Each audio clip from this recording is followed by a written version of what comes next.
Well, good evening, everyone. I know it's been a really long day, so thank you for actively listening to me, and also thank you to the previous delegations for their critical and constructive input, particularly people who are questioning the underlying logic and values of this budget. So like many delegates who have spoken today, I am disappointed and also disturbed by the proposed budget, not only for its lack of listening to the public or basing decisions on evidence, but also for its lack of vision, which is putting the city more and more on the wrong side of history. We know that we're at a pivotal moment in history with great possibility for change, and that's really all that anyone is talking about right now. Yet the city has put forward another tired and actively damaging budget that invests in police and roads over life-sustaining services for the community and sustainable transportation, when that's the exact opposite of what residents are asking for.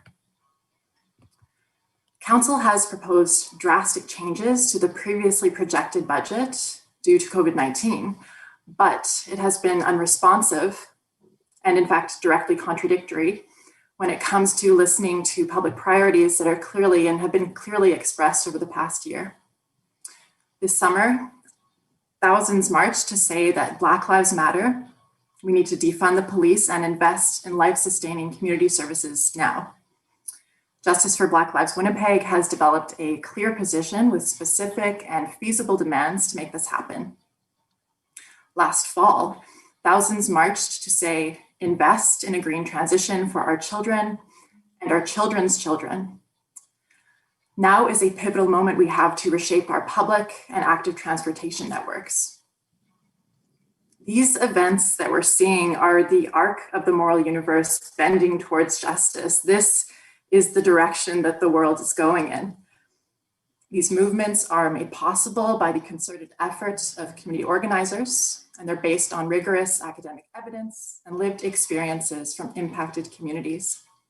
But they need decision makers to make that justice a reality. Unfortunately, in this budget, neither racism nor climate change are mentioned a single time in the entire budget text.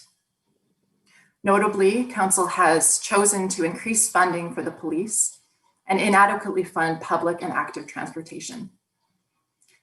The residents of Winnipeg need you to have a vision for the future of this city, to approach the budget with creativity and with courage. We need you to be on the right side of history. I'd also like to speak briefly to the city's public engagement processes, which Marika Prokosh earlier in the day spoke really strongly to, and I'd like to briefly reiterate. Last year, Council put forward a clearly unreasonable draft budget with heavy proposed cuts to life-sustaining community services. This forced the community to push back with creative and engaging resistance, only for Council to ultimately make slightly less substantial but still damaging cuts to life-sustaining services, such as Winnipeg Harvest, which lost all city community grant funding. Budgets can be a matter of life and death, which I think has been highlighted by the previous presentations.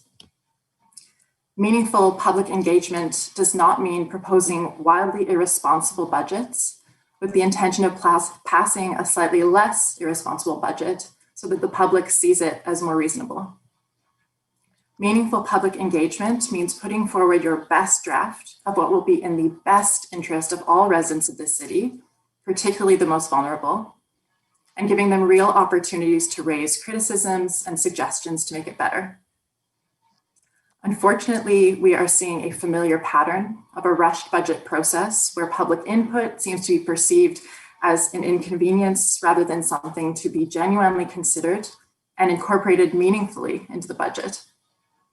People have come to speak to you today because, like you, they care deeply about this city.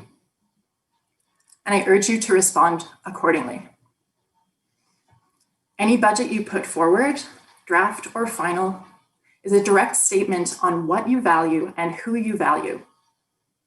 It is a clear commitment, a clear comment on your respect for the life, dignity, and voices of the residents of this city. And this budget falls short, so falls short of what we need. Thank you. Thank you very much. Have a great weekend. Thanks again for your patience in waiting today. I'm not sure how long you were waiting or anticipated what time you anticipated getting in the queue and then speaking, but we do want to thank you for your input today and wish you all the very best of the season. Thank you.